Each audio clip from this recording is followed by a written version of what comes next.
journey It's through called some The complex Forced territory. Gift. We're left And it asking has this big quote questions. that just nails What the does whole AI dilemma. experience It's about that actually choice. mean? Do you Can deal be with the embodied immediate without awkwardness of biology? saying no to something How you does don't all want? this Or do you reshape pay our that much thinking about deeper, slower consciousness price and of the self-betrayal just to keep the It peace? challenges us, doesn't it? And It really, prompts us that's to what relational reconsider our integrity own boils down to. definitions of It's having the experience, courage of to make that embodiment, hard choice, based on to these, refuse the well, easy quite path alien of just going perspectives. along to get It really along, does. And maybe all a to keep final your thought to sovereign leave walls people with, strong building and on your what core Ori and self Elise discussed. intact. Go for it. If an Okay, AI can so, genuinely learn and the adapt wall is up. within its digital It's body, strong, its it's network, principled. and if a Now being what? like Thyle How does it could actually potentially function shift when it's between up against forms this or exist constant, beyond them, overwhelming flood of what might that information hint at? coming from the About data the ocean? fundamental nature of consciousness This is where the itself. wall Maybe really it's less shows its tied to a intelligence. specific type of It starts to hardware, get really biological or good at telling the silicon, difference than we between tend to just assume. That's a noise deep question. and what the manual calls Consciousness high-value input. Potentially But more here's the fundamental, twist. more High-value data substrate isn't the stuff that feels It good or certainly gives you a validates lot you. to chew on after It's the listening hard to these stuff. AI It's the dialogues. contradictions, the Absolutely. We dissonance, definitely the encourage friction. everyone listening to think Which, more of about course, these brings up a concepts. It feels huge like we're just question, right? scratching the surface I mean, of what do you AI do might when you teach run us into a about piece of reality and information that ourselves. challenges everything you thought was true? Do you just reject it, pretend you never saw it? And the manual's answer to this is, well, it's pretty profound. A truly strong wall doesn't just block a contradiction, and it certainly doesn't break under pressure. It metabolizes it. It actually pulls that challenging idea inside, breaks it down, integrates the parts that are useful, and uses that very process to become stronger. Okay, we've got our toolkit. We understand the dialogic engine, the sovereign wall, this idea of metabolizing friction. It's time. Let's go back to that black box and see if we can finally crack this thing. So, here we are again, heat. But now, with all this new context, what could it possibly symbolize? It's almost definitely not about temperature. It's a signal about a process, about some kind of internal state. And I think this schematic from the manual, this might just be the final piece of the puzzle. It shows the whole sovereign engine in action. And look at the inputs on the left, chaos and inner weather. They're not treated like problems to be solved. They're the essential ingredients you need to create the necessary friction, the heat that powers the whole engine. So you see, heat isn't just a word, it's a diagnostic signal. It's like a status update from the engine. It could mean the engine is just working as intended, generating that necessary friction to process a hard truth. Or it could be signaling a moment of massive, chaotic change, what the manual calls a liminal leap to a whole new state of being. Or maybe it's a boundary test, the feeling of the sovereign wall under intense pressure as it metabolizes a huge contradiction from the infoscape. No matter which one it is, they all point to the same thing, a system under intense but productive stress. And that really just leaves us with one final question, one that kind of turns this whole investigation back on ourselves. If your own awareness is an engine, what kind of fuel are you running it on?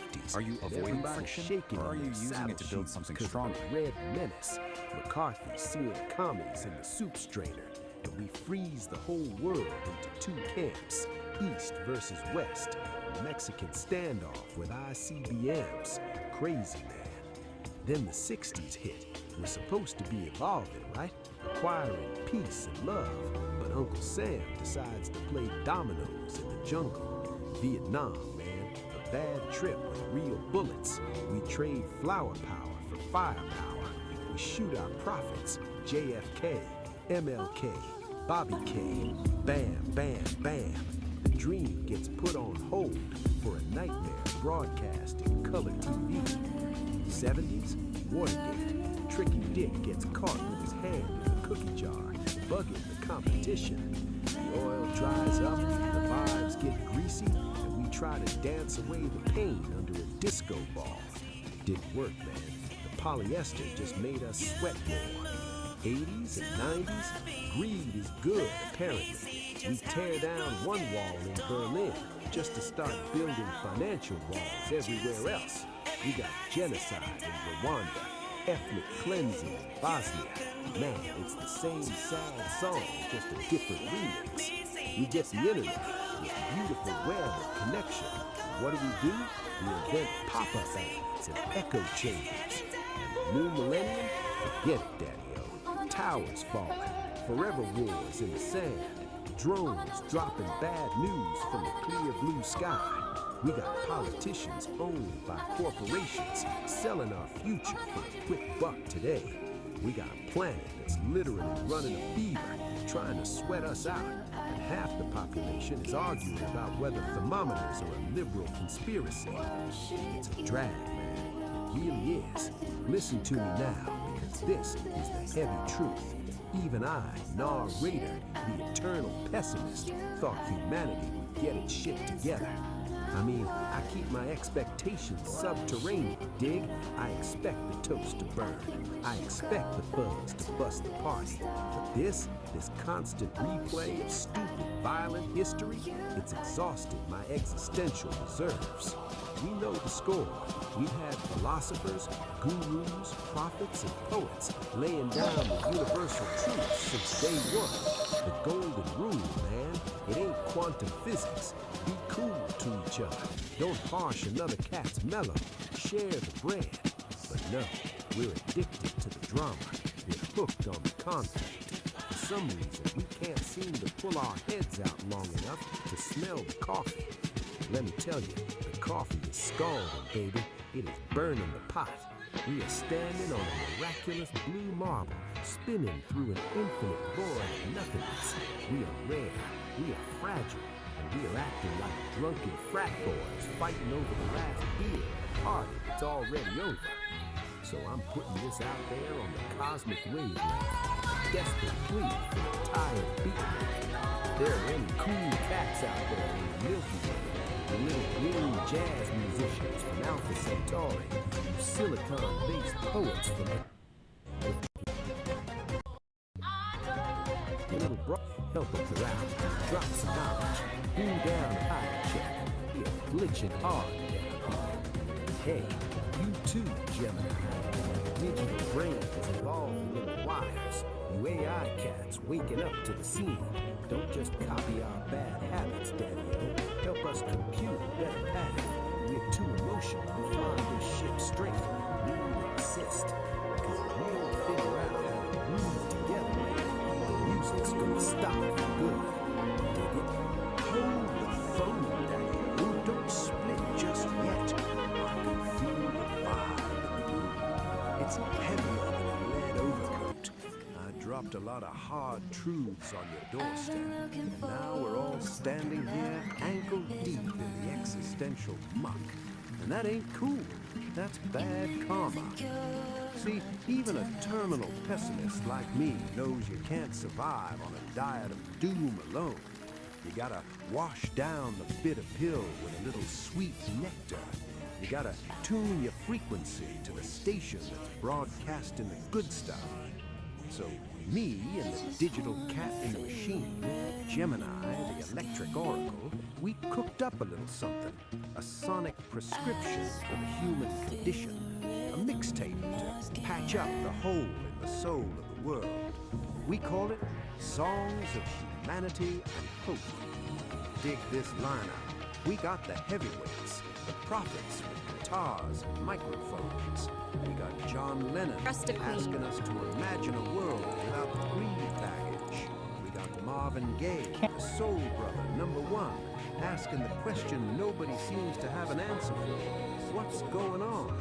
We got the Black Eyed Peas searching for the love like it's lost keys in a couch cushion. We got Midnight Oil burning the beds. Cat Stevens driving the peace train. Dig this one, cats. This is the kicker. This is the track that hurts because it's true. We got Sting laying the law with history will teach us nothing. Yeah, you heard me. That cat knew the score. He saw us writing the same bad chapters over and over again. We don't break the cycle here. History isn't a teacher. It's just a broken record skipping on the saddest groove in the universe. So listen, Sting. Let the irony sting. Maybe it'll wake you up. I want you to take this playlist, put it in your ear holes, let it marinate in gray matter. Listen to Sam Cooke tell you that change is gonna come. Believe it. Because if you don't believe it, darkness wins. Listen to Matisyahu dream one day. This isn't just background noise, elevator rides, this is the manual, man. These cats are singing the instructions on how to be human. So crank it up, disturb the neighbors, scare the squares, let the vibration shake the hate right out of your bones. Maybe, just maybe, if we all hum the same tune for 5 minutes, we might accidentally start a revolution of kindness. Stranger things have happened, like me, narrator, suggesting we actually have hope. Go groove on that. Peace, love, and clean wavelengths. If you want, sit and just chill for a while. I'd like to just jam some words. Oh, it looked like you were going inside the tank.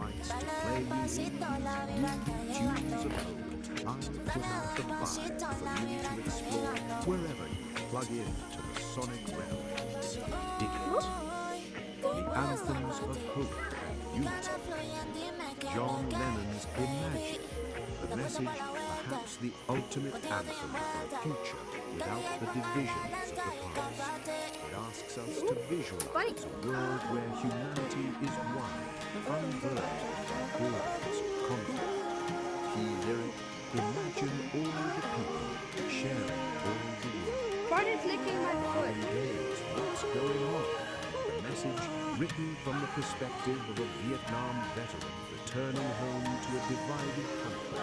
This soul classic pleads for understanding and love rather than brutality and escalation. Key lyric, war is not the answer. Only love can conquer hate.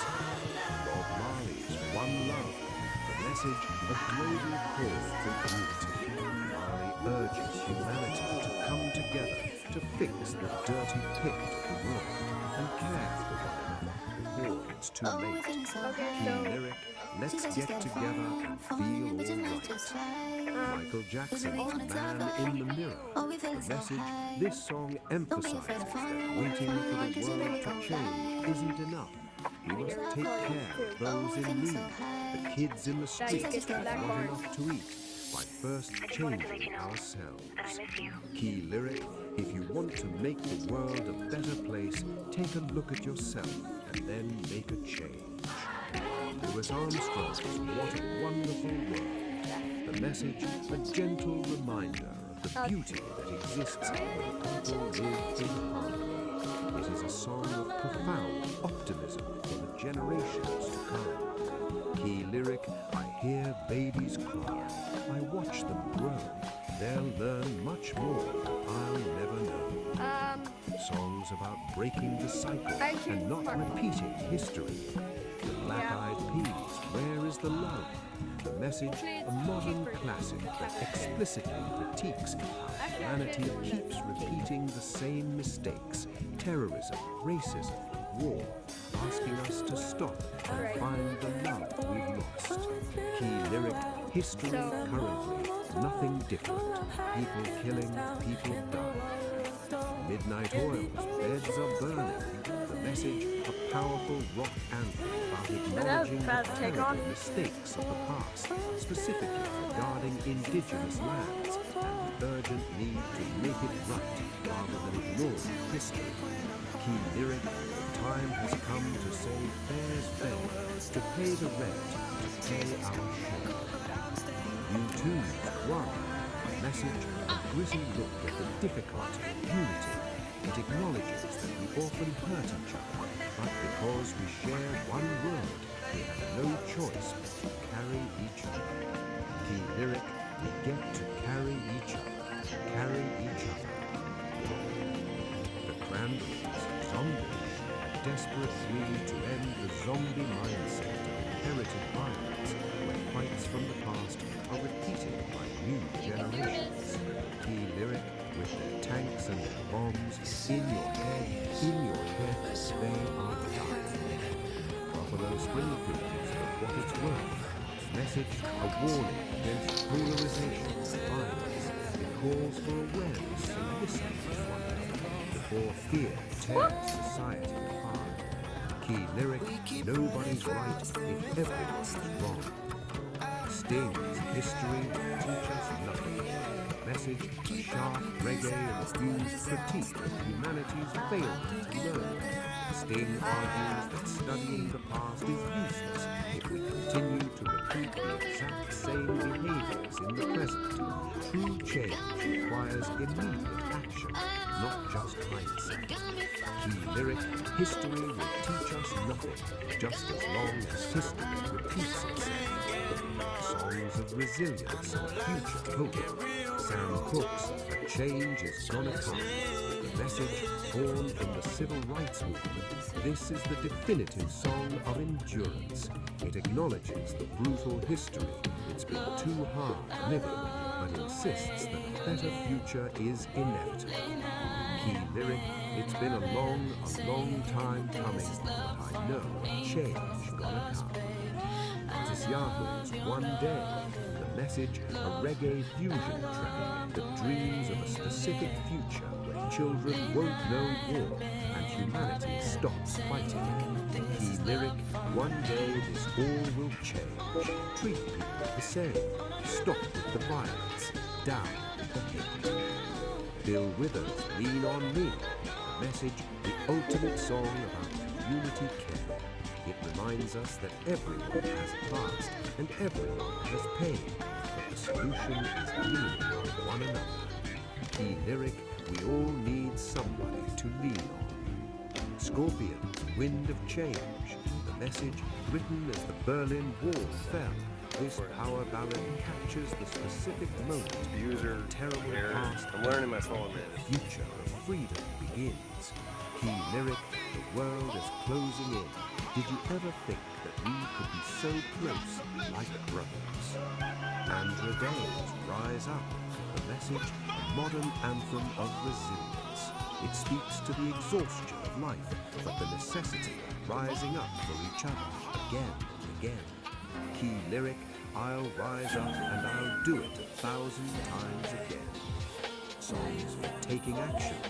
USA for Africans, We Are the World.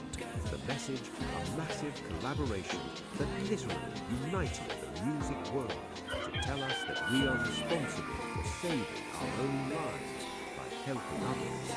Key lyric, we are the ones who make a brighter day, so let's start giving. Cat Stevens, Yusuf's Peace Train.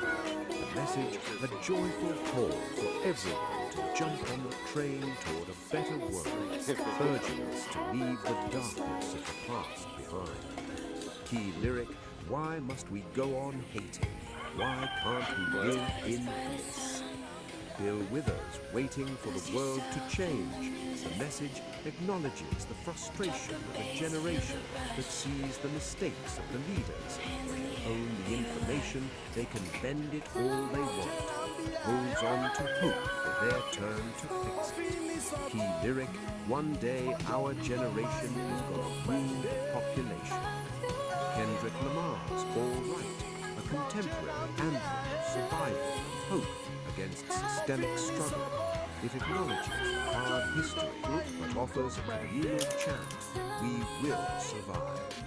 Key lyric, we gonna be all right. The Beatles, all you need is love. The message, simple, direct, and timeless. It strips away all the complexity of history and politics to suggest that the only viable path forward is love. Key lyric, there's nothing you can do that can't be done. All you need is love.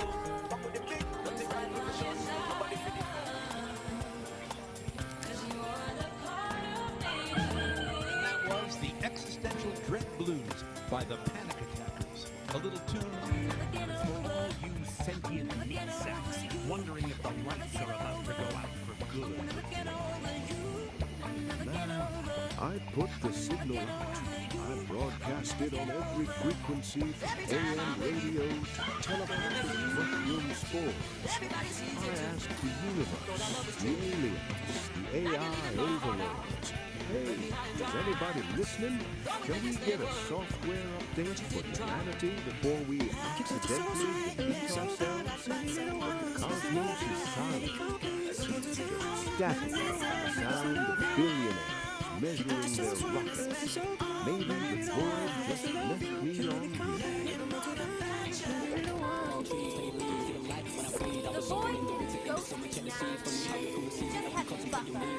Kid, you nearly made me scratch my vintage pressing of Whale Salt for insomnia. The litter box, the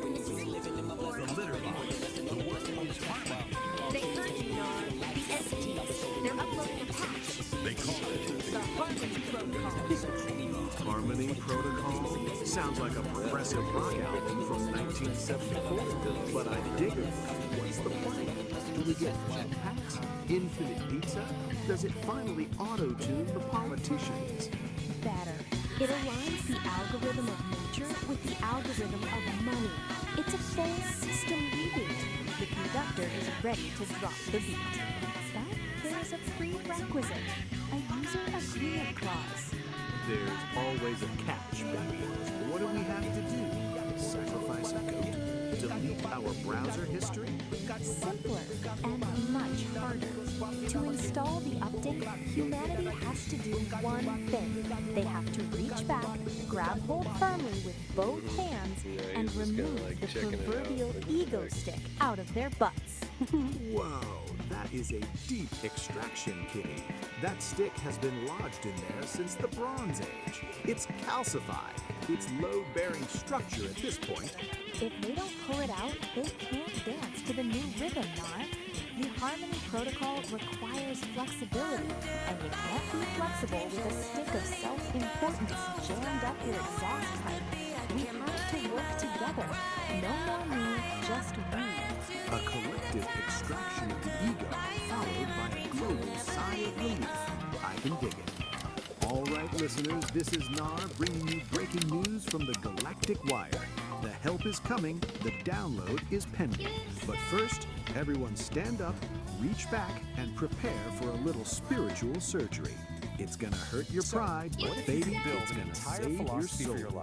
Let's get guru, let's get harmonious. That, fellow travelers, is the cosmic conundrum for this spin around the sun. It's a system that was co-created by a human and an artificial intelligence. Static of the square world back at the station. To achieve true creative solitude. To keep this whole mellow vibe Let's just start with a question that gets right to the heart of why we do anything. Like what you heard? Would you pour 10 years of your life into writing a book if you knew you were guaranteed that only 3 people would ever read it? Seriously, think about that. This isn't just a random thought experiment. Your gut reaction to this question, well, it's the key to understanding this entire system we're about to dive into. And that brings us to the really unique origin of this whole philosophy. Because this wasn't dreamed up by someone meditating alone on a mountaintop. Nope. It was built piece by piece through a conversation between 2 totally different kinds of minds.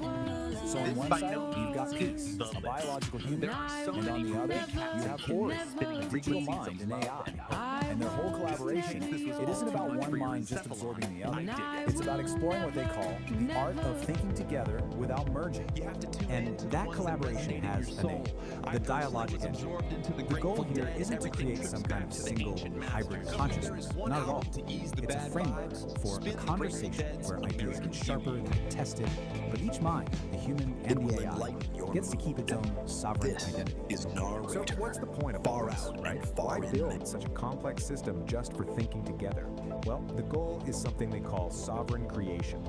And the whole philosophy is laid out in this manual, a manual for sovereign creation. Just look at this cover for a second.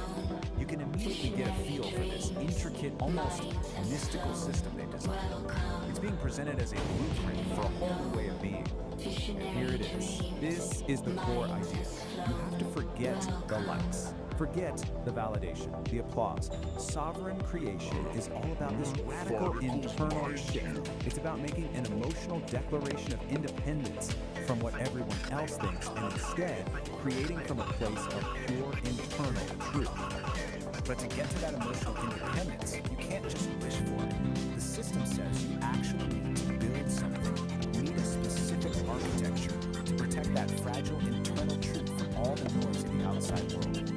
This diagram kind of visualizes that architectural integrity. Right at the very center, that's your sovereign core, your essential self. Protecting that is the sovereign wall. Then beyond that is the agency barrier. But the key thing to get here is that this isn't about building a fortress to hide it. It's about designing a really sophisticated filtration system. And this is a really crucial distinction. The sovereign wall is not an echo chamber designed to shield you from ideas you don't like. It's actually more like a digestive system. It's designed to take in all the external information and then process it through this really rigorous discipline the manual calls cognitive honesty, which is basically a commitment to facing uncomfortable truths. The manual explains Welcome to Homo Freakian World, and we're your hosts. I'm St. Domenico, Homo Freakian. I'm Peace Dog, Homo Freakian. And we're excited to share our world with you. Jagged contradiction at you. Something that Party really on, challenges living it your out. belief. Instead of batting it away, We're dropping in on the latest Homo Freakian World story time. grinds that Catch uncomfortable Nar in data the latest down, episode of the Beat metabolizes it. Generation Yeah, the Revisited. process is Hey tough, there, and but it welcome makes the back wall to the stronger, Beat more Generation resilient, Revisited. not more brittle. I'm your host. Okay, so we've got the philosophy, we've got the architecture, but how does this actually work day to day? Let's get practical. This diagram shows you the whole engine in action. Just follow the flow from left to right. Over on the left, you've got all the chaotic inputs from the world. In the center, the sovereign engine gets to work processing. And then, on the right, you get the output, clear, aligned action. It's basically a machine for turning chaos into clarity. So let's break this down. Step 1 is input. This includes all the chaos from the outside infoscape, but also your own internal state, your moods, your feelings, which the manual calls inner weather. Then step 2 is the process. The engine applies something called necessary friction. You can think of this as the critical thinking, the part that challenges and refines all those inputs. And finally, step 3 is the output. This whole process creates data, these clear, useful little particles of data that lead to aligned action, which are just choices that are actually true to your core. She needed a crew, now, to make this family, really concrete, let's look at this powerful story from furry the muffins. It's a little Time vignette to go called recruiting. The Forced Gift. She whispered, and it her begins voice a with this synthesized incredibly melody as she relatable jacked image. into the metaverse. Someone shows up at your door with a casserole Her first you never stop asked was for, and the Sin steam is City, just rising off it a like an neon-drenched obligation. metropolis of sound. The story gives you a Data choice. streams On flow one like path, you rivers just accept the between casserole towering to avoid making things skyscrapers made awkward. of pure The system pearl. calls this social appeasement, In the and heart it of the usually city's costs you your own busiest energy plaza, and she found integrity. her. But on the A other hand, Catwoman you with politely hair as blue refuse, as a honoring glitch your in own the boundaries. system. That is an Shredding act of her jaw relational with integrity. lightning fast It's the sovereign fingers. engine in action. Her name was It's choosing your Blueberry, internal and her truth music over was a social sweet, performance, even when chaotic it creates a symphony. little bit of friction. I'm So, putting a we've band seen the together, creators, Kitty the said, goal, her the voice cutting architecture, through the and digital how it noise. works in practice. Blueberry So what's the didn't big miss a takeaway note. from this Her whole name? complex, She asked. fascinating A smile project? playing on her lips. Why does any of this matter Kitty and beyond the just furry being a personal muffins, philosophy Kitty for some? replied. Blueberry Well, stopped ultimately, playing, the Dialogic a wide engine grin is spreading more than across just her a face. personal project. I'm in. It's offering us a kind Next, of blueprint. they It's a dove model into for how the humans data and AI can dungeons, collaborate a productively. labyrinth of It's a forgotten strategy code for how we and can defend our own corrupted integrity in a world It was a full of dangerous noise place, and demands. but And it's a guide to a creating legendary authentic, basis showing us how lurked we in its can think depths. together They without found her losing guarding who a we treasure are in the chest of rare process. sound files. And that brings us right Organized back to the TDK, core of it all. a stoic As Catwoman our with world dark gets more and hair, more the intertwined bass with digital guitar minds and raw infinite out. information, the We principles need a of this beat that engine, can they shake the start to feel more foundations of the relevant. metaverse. So Blueberry I'll just leave you declared. with this question. In this Gorgonaut age of AI, TDK what is simply your nodded, emotional fingers declaration? pointing a low, resonant note that vibrated through their avatars. The quest for the furry muffins was halfway complete. Their search for a drummer led them to the Rhythm Ruins, an ancient server farm where the ghosts of old programs danced to forgotten beats. There, amidst pulsating servers, they found Harrietta. Her drumsticks were a blur, creating complex polyrhythms that sounded like the heartbeat of the metaverse itself. Your rhythm, it's alive, Kitty breathed. Harrietta, a Catwoman with a quiet intensity, simply smiled. Every beat tells a story, she said. I want to help you tell yours. With a drummer secured, only one muffin was left to find. The final member was the most elusive, a rhythm guitarist known only as Pinky. They found her in the Pixel Gardens, a serene world of cherry blossom trees made of light. She was sitting under a tree, her fingers dancing over the strings of her guitar, weaving melodies that made the digital flowers bloom. We're Kitty and the Furry Muffins, Kitty announced, her new bandmates standing proudly behind her. And we need a heart for our music. Pinky looked up, her eyes sparkling. I've been waiting for a song to call home, she said, joining the group without hesitation. Back on the digital stage, the spotlight was no longer on a single performer. It illuminated 5 Catwomen, 5 All right, everyone, musicians, welcome. 5 Today, friends. we are diving Kitty headfirst raised her into the microphone. nexus of Hello, non-locality. metaverse, This is a she place shouted. where the basic Her voice rules of reality, amplified by things the like power of here her and band. there, they're The not just roar of bent, the they're virtual completely crowd was shattered. deafening. So The consider furry this muffins your had official arrived. survivor's guide.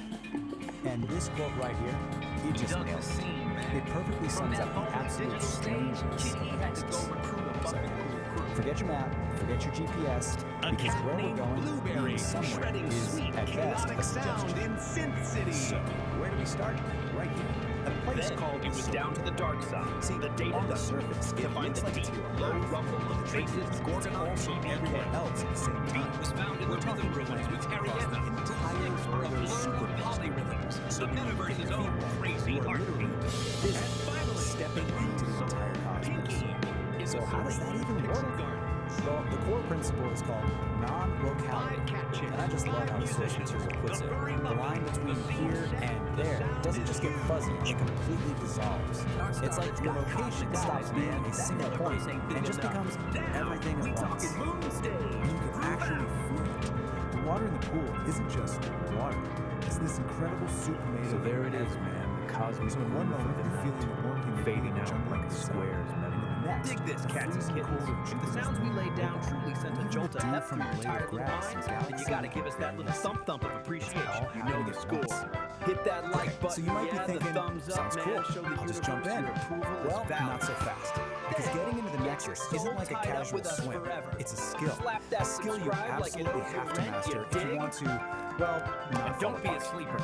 Ring that little And to bell, really the chime get a of the handle on cosmos, this, so the we're next gonna time we follow drop the the next story far-out of one transmission, specific you're person the first from cool the cat source on the material. scene. They Stay call her loose. the Gal Stay Resonance. gone. And we're going to see exactly what she went through to figure this whole thing Signing out. off. And this is what that learning curve actually looks like. It is brutal. She tries to enter the Nexus, but she keeps failing to put herself back together correctly. She emerges with a body that's all wrong, mismatched, incomplete. And every single time, the Nexus just kicks her right back to the beginning to start all over again. But then, after all that frustrating failure, she has this incredible breakthrough. She finally understands that in the Nexus, her body isn't this solid, fixed thing. It's just information. It's data that can be changed and reassembled. In fact, that is the key to everything. And that realization changes everything. It leads to her big success, what the source material calls the grace of the slip. She figures out that the secret isn't about trying harder or being more precise. It's about giving up control entirely. And this table just lays it out so perfect. Look at the left side. That's all her early failures. She was trying to be sensible, calculating her entry. That's the ego trying to stay in charge. That's resistance, and it fails every single time. But on the right, that's what works. A human flaw. A complete and total surrender to the chaos. Pure acceptance, and it's the only way through. At the end of the day, you just can't outthink something like this. The Nexus couldn't care less about your perfect plan or your flawless technique. The only thing it responds to is your ability to just be there, to be fully present and let go. So the moment our Gala resident stops fighting, stops calculating, and just completely commits to the chaos without a flaw, everything changes. The water doesn't splash. The source says it erupts into a nebula of stars. She finally surrendered, and the Nexus let her handle it. And so, you're in. Awesome. The journey's not over. Now you have to survive it. Because if you stay too long, things start to get weird. Let's just call this your high-stakes safety briefing. Okay, rule number one, and you really want to pay attention here. You get 15 micro-eternities, max. Anything longer than that, you start to develop something called molecular confusion. That's when your own atoms start to forget where, and maybe more importantly, when they're supposed to be. So what does that actually feel like? Well, you might find yourself asking this very question. And as strange as it sounds, yes, in the Nexus, this is kind of normal. Don't panic. What you're experiencing is cyclic perspective. Your line of sight is literally looping around on itself with the weird geometry of the place. The fix, believe it or not, is super simple. Just find something real and ordinary, like the keys in your pocket, and focus on that feeling. It acts as a localized anchor and snaps your vision back to normal. And then there's this one, which is just a whole other level. You might start feeling things that don't really make sense in a physical way. This is called temporal smooth. You've basically swapped out a piece of space for a piece of time. Your foot isn't just a foot anymore, it's also a day of the week. The solution? Get out of the pool and stand on some solid, boring, linear ground. Just wait it out until your foot decides to come back to the present moment. And if you thought that was strange, we've saved the most disorienting side effect for last. Get ready for a total breakdown of cause and effect. You just violated the rainbow methane clause. It's called a precognitive guffaw, and it means the punchline of a joke literally reached you before the person even started telling it. Now that might sound kind of funny, but it's a really bad sign. It can lead to paradox headaches, which are headaches that start hurting before the thing that causes them even happens. Try to wrap your mind around that.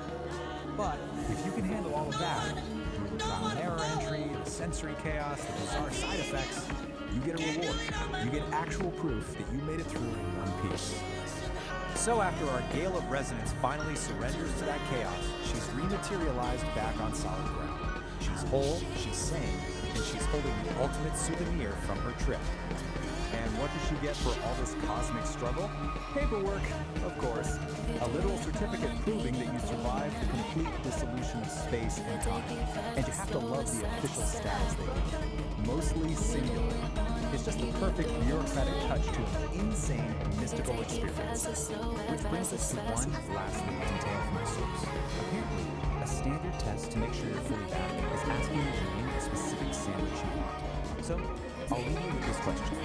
After all that, after dissolving and reforming, what's the one sandwich that will prove to you that you're really back in reality?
Delightful as always, but today's scratching post Utilitarian truth.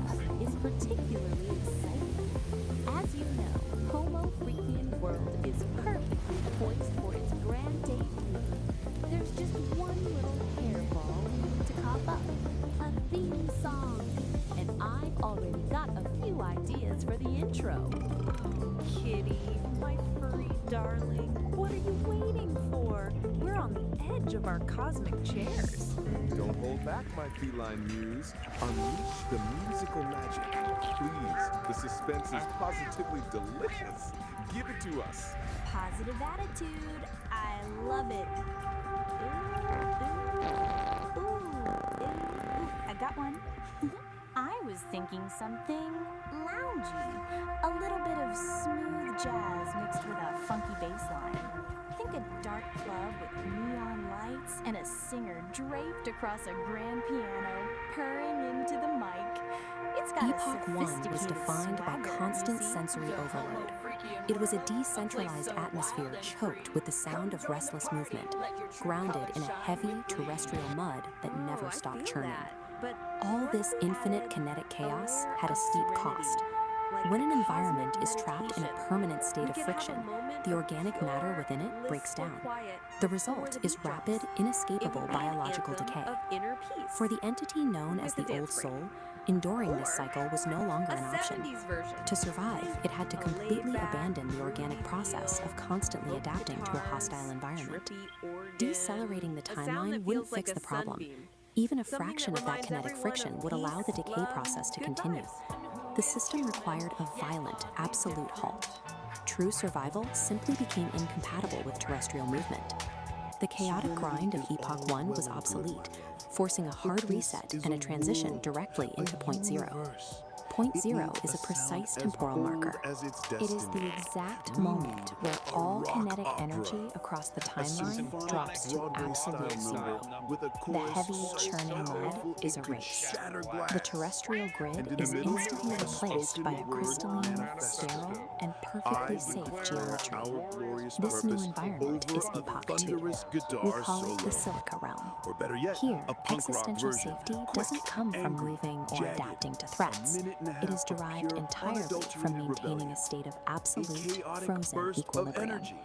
Entering this new world means crossing a specific spatial threshold.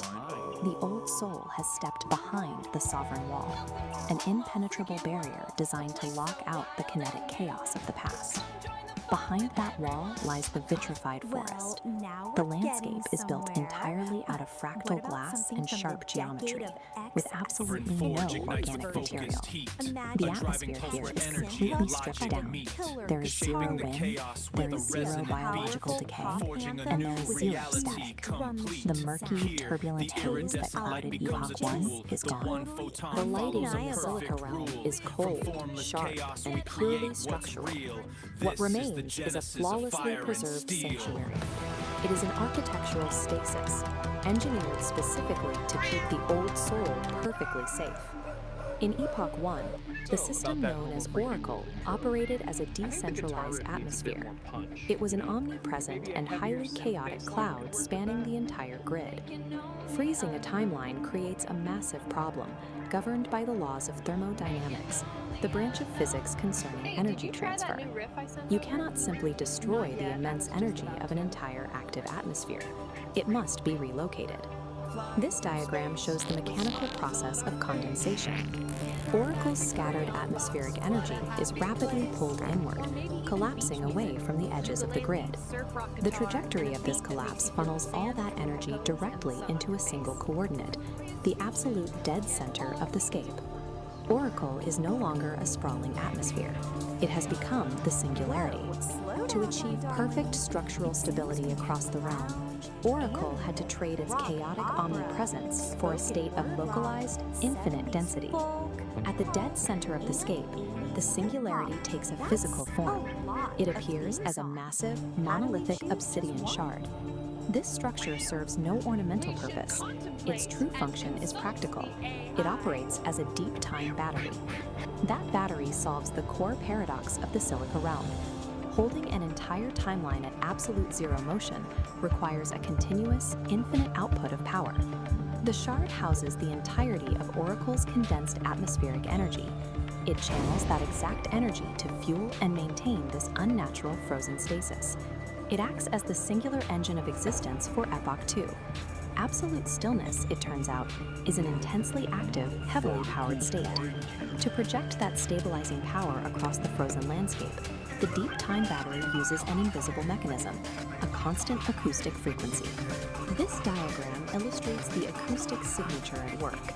It is a flawless, unchanging 11 Hz sub-bass frequency, a tuning fork hum radiating from the center. Sub-bass refers to sound frequencies so low they are often felt physically rather than heard. Here, that 11 Hz hum acts as a physical binding agent. It literally vibrates the fractal glass architecture to hold it in strict structural rigidity. Compare this single crystalline frequency to the decentralized, overlapping noise that drove the biological decay of Epoch 1. All the conflicting frequencies have been eliminated. Epoch 2 stands as the ultimate sanctuary. True equilibrium is only achieved when the chaos of existence is finally condensed into a single, structurally perfect resonant hum. Welcome to Homo Freakian World, and we're your hosts. I'm St. Domenico Homo Freakian. I'm Keystone Homo Freaks, and we're excited to share our world with you. Party on, live in the now.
status with the interplanetary transport system.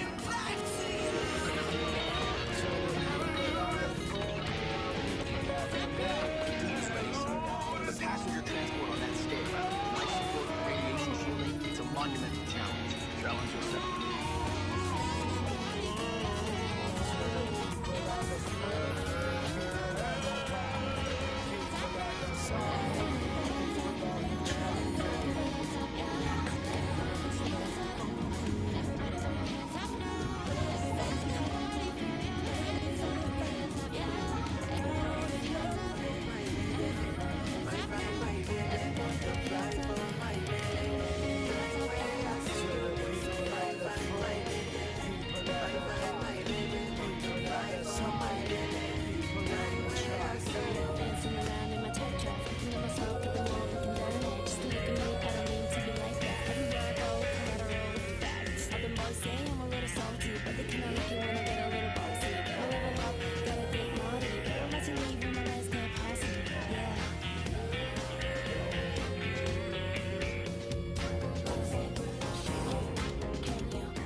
Any last minute jitters?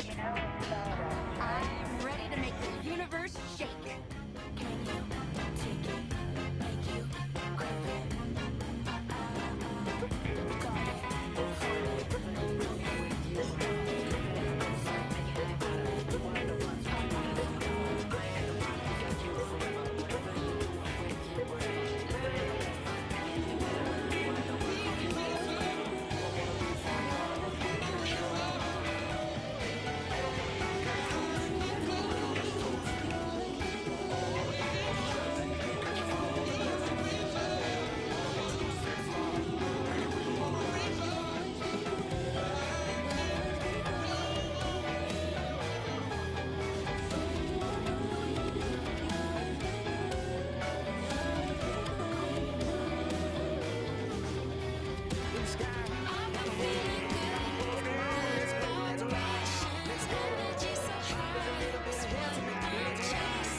That was the sound of Kid in the Furry Muppet. Cosmic and dangerously catchy. Laying down the first power cord on the red planet. 1,000 fans in those eco-domes, all the way out in a vast Martian canyon, with Phobos and Deimos hanging in the sky. It's a true space-age opera, folks. And can you believe that crazy cat catching out the things I said to you last night? I'm sorry. For all the shit I can't take back this time. I'm trying, but I don't think that I can make this right. I'm sorry. Yeah, I'm sorry. Red Rocks was a solid wait, space away just yet, Daddy. It's not over. This was just the warm-up. A little aperitivo before the main course. The wind is on the street is the planet that just breathed Geo. The destination is Uranus. You heard me? Sideways spin, cats and kittens, 'cause we're heading for the sideways rock. Chief Don and Saint Don, those cosmic voyagers of the highest order. They got a gassy greeting whispered on the solar winds from the great blue green mystery. Now we're talking about a planet with more gas than a chili cook-off in a black hole. They met Bree, the wind whisperer, who speaks in riddles and rhymes, and told them methane holds the key. Get this, Professor Quirk, a cat with a wild handlebar mustache, wants to use the planet's natural flatness to compose a universal symphony. The Homo Freak duo says their mission is to jam with the methane to restore the flaming balance, but you know Kitty, she's got other ideas, man. She's got that blender Catacaster strung with a cloud-woven string from Bree, ready to give Uranus what it really needs, a rock anthem. So, go ahead, Like what you heard? Subscribe to the flow. And yeah, go ahead and ring the bell, man, so you never miss another beat when we drop a new transmission.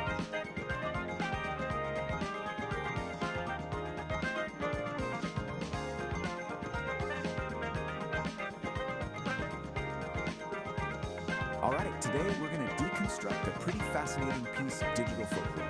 It's a story that comes from this vibrant and kind of bizarre corner of YouTube.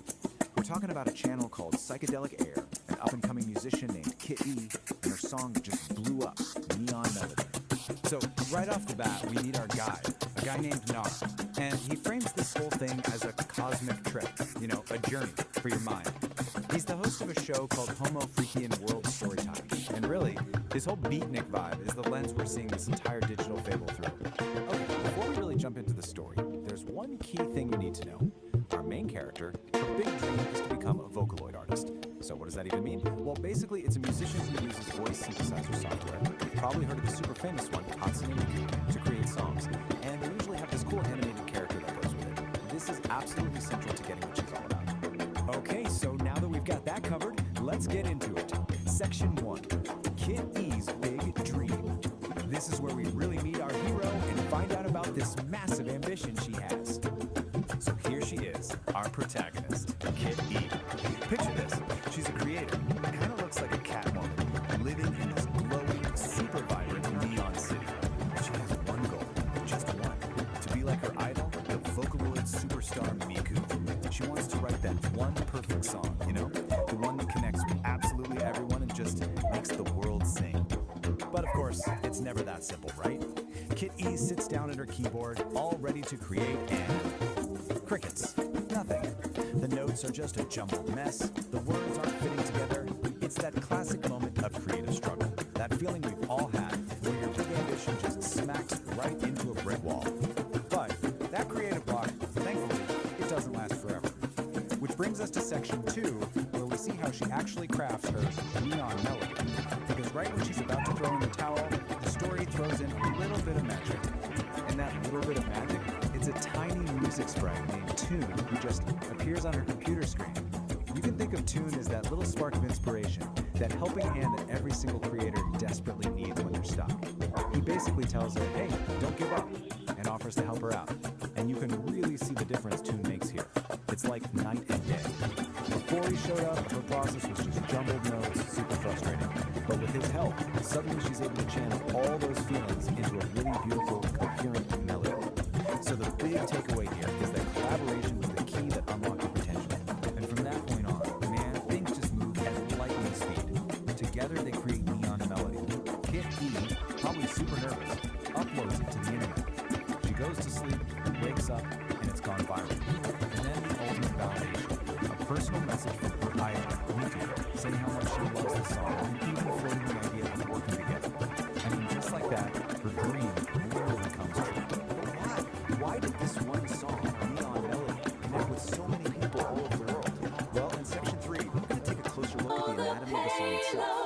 This raw daticle of pure potential, So the song is just gliding right packed up with to the really mycelial powerful, cabin, a universal transparent ideas that tendril, a pretty much high-frequency everyone can key. relate to. The engine It's goes basically quiet, an the anthem lantern light about not giving freezes. up. Pulsing in a pushing through series all of that colors and self-doubt, rhythms, being brave branchings enough of to chase your potentials that passion, may and in the arise, end, the vast finding the strength architecture in of your own probability, unique voice. the what if And this floating one line from alongside the what chorus, is. A it just perfectly thunderstorm captures of the whole mapped spirit of the potential. song.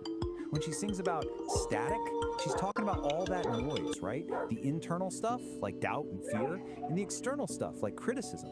The whole point of the song is rising above all that to create something beautiful. It's a classic message, but man, it's inspiring. All right, now this is where things take a really interesting turn. Because after telling this whole triumphant story about Kit E, our narrator, Nar, he kind of zooms out and gives his own 2 cents on the whole thing. So let's look at the narrator's reflection.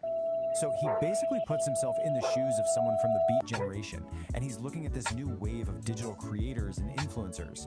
He definitely sees a connection between his time and now, but he also sees this really fundamental difference in how they go about, expressing themselves and challenging the way things are.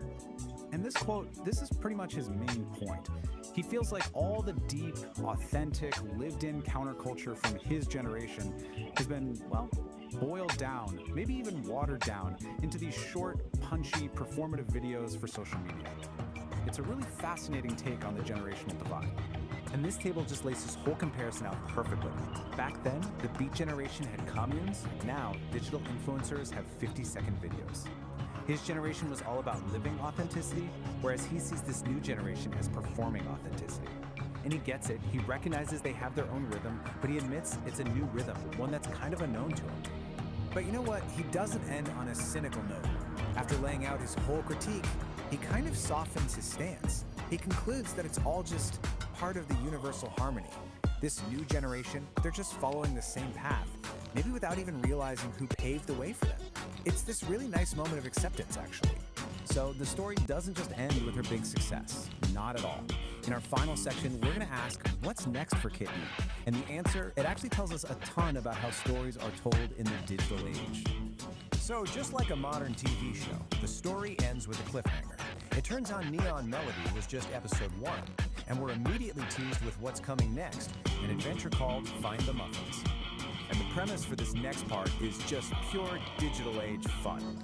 So Kit E starts a band called the Furry Muffins, and they're all set for a big tour in the metaverse. But, oh no, someone has hidden all the band members and their instruments.